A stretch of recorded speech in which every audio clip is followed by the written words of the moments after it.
Hello guys, welcome back to another study blog. तो जैसा कि हमने प्रीवियसली वीडियो में हमारा जो मॉडर्न हिस्ट्री था बिपिन चंद्र सर का, हमने तीसरा चैप्टर जो था उसको हमने पूरा कवर कर लिया। तो जैसा कि हम यहाँ पे साइन कर देते हैं, जो मेरा तीसरा चैप्टर कवर हो चुका है, इसे आप देख सकते हो। आज हम पढ़ने जा रहे हैं ब्रिटिश भारत में प्रशासनिक संगठन, सामाजिक तथा सांस्कृतिक नीति। इसको आज हम पढ़ने जा रहे हैं। तो चलिए आज की जो स्टडी जो है आज हम स्टार्ट करते हैं। नया चैप्टर है, एक नया फ्रेश ब्लॉग होगा, तो आप कंटिन्यू रहो। अगर आपने पिछले वीडियो को नहीं देखा है, तो अगर आप यूपीएससी के एस्पिरेंट हो तो आपको अच्छी खासी जानकारी मिल जाएगी, और फिर आपको तो खुद तो पढ़ाई करना पड़ेगा। मेरी इस वीडियो से आपको थोड़ी सी जरूर हेल्प हो जाएगी, और ये वीडियो मेरे लिए भी बहुत हेल्प करती है। जब मैं रिवीजन के लिए करता हूँ तो मैं इस वीडियो को देख लेता हूँ। तो आज का एक नया चैप्टर है ब्रिटिश भारत में प्रशासनिक गठन और सामाजिक सांस्कृतिक नीति। तो चलिए आज की इस ब्लॉग को शुरू करते हैं।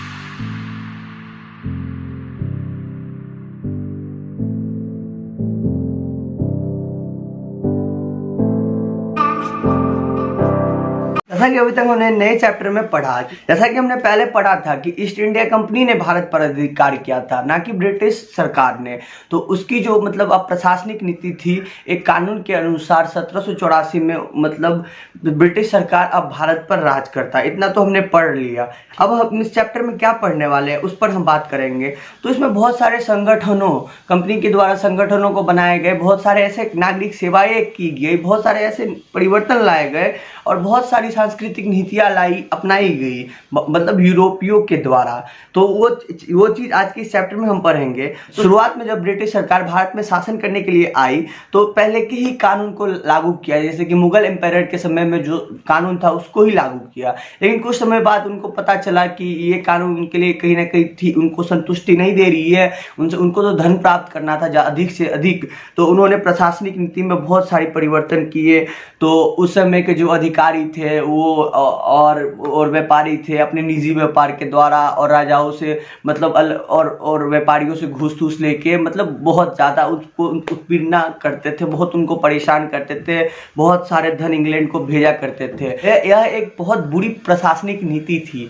तो उस समय के governor general lord Wellesley, Dalhousie, Cornwallis ने इन पर बहुत ज़्यादा ध्यान दिया, जो कि नहीं, ये सही चीज़ नहीं है। अधिकारी को वेतन देते हैं तो उनको घूस लेने की क्या ज़रूरत है। तो उन्होंने इस पर ध्यान दिया। मैं आपको बता दूं कि इस पर तो क्लाइव और लॉर्ड वेलेस्ली इस पर उन्होंने तो ध्यान दिया, लेकिन वो अपने समय में उसमें सफलता उनको नहीं मिली, क्योंकि इतना ज़्यादा भ्रष्टाचार हो चुका था।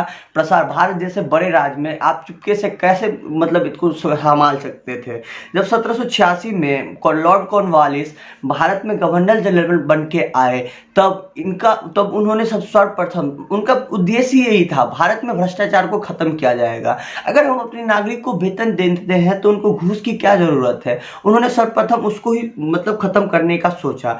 उन्होंने सख्त से सख्त कानून अपनाई इसके खिलाफ, और उन्होंने अपने अधिकारी जो थे, कंपनी के जो अधिकारी थे, उनके वेतन को भी बढ़ाया। जैसा कि मैं आपको बता दूं कि जैसे कि एक जिले के कलेक्टर होता है, जैसा कि अभी भी जिले का एक कलेक्टर होता था, उस समय भी कंपनी का ही एक अधिकारी जिले का कलेक्टर होता था।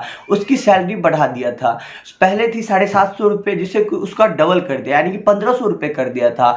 और जिले से जो राजस्व आता, यानी कि पूरा जो कर आता, उसका 1% तय हुआ कि वो कलेक्टर को जाना था। तो उन्होंने बहुत सारे परिवर्तन किए, जिससे भ्रष्टाचार जो भारत में थी, जो लोगों को उत्पीड़ना पहुंचा रहे थे घूस लेकर, उनको किसानी ज़्यादा कर देने के लिए फोर्स करके, जो कि सरकार के द्वारा तो ना था, लेकिन वो अपनी अधिकारी अपनी निजी संपत्ति को बढ़ाने के लिए ऐसा कर रहे हैं। तो उन्होंने सर्वप्रथम उसको समाप्त करने की कोशिश की। किसने? लॉर्ड कॉर्नवालिस ने। जैसा कि हमने अभी तक यहाँ तक पढ़ लिया है कि उनका उद्देश्य नागरिक सेवा, ब्रिटिश सरकार का उद्देश्य 3 चीजों पर ही निर्भर था: नागरिक सेवा, सेना और पुलिस। इसमें नागरिक सेवा के बारे में अभी तक हमने कुछ पढ़ा है, जैसा कि मैंने आपको बताया कि वो वह भारत में उस समय जो भ्रष्टाचार था उसको खत्म करना चाहते थे लॉर्ड कॉर्नवालिस अपने समय में। तो यहाँ तक अभी तक हमने पढ़ा है। तो आगे ये स्टडी को हम कंटिन्यू रखते हैं। तब तक आप ब्लॉग को कंटिन्यू रखो। आशा करता हूँ आपको ये वीडियो अच्छी लगी होगी। अच्छी लग रही है वीडियो को लाइक, चैनल को सब्सक्राइब जरूर कर देना।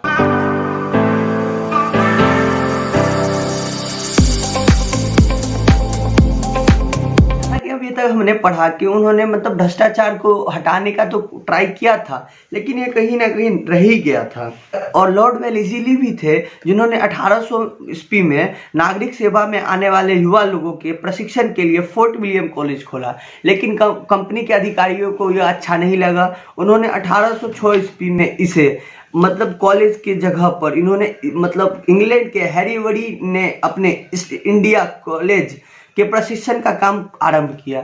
यानी कि कहीं न कहीं जो उन्होंने मतलब जनता भारतीय मतलब युवाओं के लिए एक अच्छा काम किया था कॉलेज खोल के, उसे बंद कर दिया और वो अपने प्रशिक्षण मतलब ईस्ट इंडिया कंपनी के प्रशिक्षण के लिए मतलब अपने युवाओं को उस कॉलेज दाखिला करवाने लगे। और इस तरीके से वो भारत मतलब बोर्ड ऑफ कंट्रोल जो बना था उसको खुश बनाए रखने के लिए कुछ कुछ काम भारत के लिए तो कर रहे थे, लेकिन वो लगातार भारत के साथ मतलब कंपनी के जो अधिकारी थे वो लगातार भारत के साथ भ्रष्टाचार ही करते थे। लेकिन अंततः 1853 में यह चीज मतलब ब्रिटिश के संसद को नहीं देखी गई।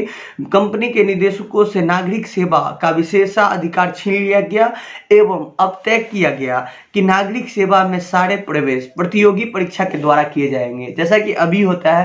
जैसे कि यूपीएससी या बहुत सारे एग्जाम होते हैं, इसमें अधिकारीगण मतलब अगर जो स्टूडेंट निकलता है उसको एक पोस्ट दिया जाता है, उसी प्रकार से 1853 में एक कानून बनाया गया कि नागरिक सेवा का का हक उन्हीं को दिया जाएगा जो मतलब परीक्षा को उत्तीर्ण करके आएंगे। तो और उस समय की एक बहुत बड़ी चीज यह थी कि भारतीयों को पूरी तरह से बड़े ओहदों से दूर रखा जाता था। जैसा कि मैं आपको बता दूं कि 1793 में यह व्यवस्था की गई थी कि प्रशासन के उन सारे ऊंचे ओहदे जहां 500 पाउंड से ज्यादा की वेतन हो वहां पर भारतीयों को नहीं रखा जाएगा। वो एक कानून ही की तरह, उसे कानून तो नहीं था लेकिन आप एक कानून की तरह ही समझ सकते हो कि मतलब 500 पाउंड से ज्यादा का अगर सालाना ओहदा है तो वहां पर ब्रिटिश ही मतलब अपना वो अधिकारी रहेगा। उनके पीछे बहुत कारण थे। वो भारत को मतलब भारतीयों को मूर्ख समझते थे, अयोग्य समझते थे। वे चाहते थे कि ब्रिटिश का ही मतलब पूरा मतलब शासन भारत में हो, इसलिए अंग्रेज अधिकारी का रहना वहाँ पे आवश्यक है। भारतीय रहेगा तो क्या पता वो छल करेगा, क्या करेगा वो, मतलब अंततः आप समझो कि वो भारत में मतलब भारतीय अधिकारी को ऐसे ओहदे पर नहीं रखना चाहते थे जिसमें प्रशासन में भारतीयों का हाथ हो। वे पूरी तरीके से भारत को ब्रिटेन बनाना चाहते थे। तो यहाँ तक हमने स्टडी की है, तो मुझे आज थोड़ा सा यहीं पे स्टडी को रोकना पड़ेगा या मैं यहाँ पे टिक करता हूँ क्योंकि मेरे को इंजेक्शन के लिए डॉक्टर के पास जाना पड़ेगा।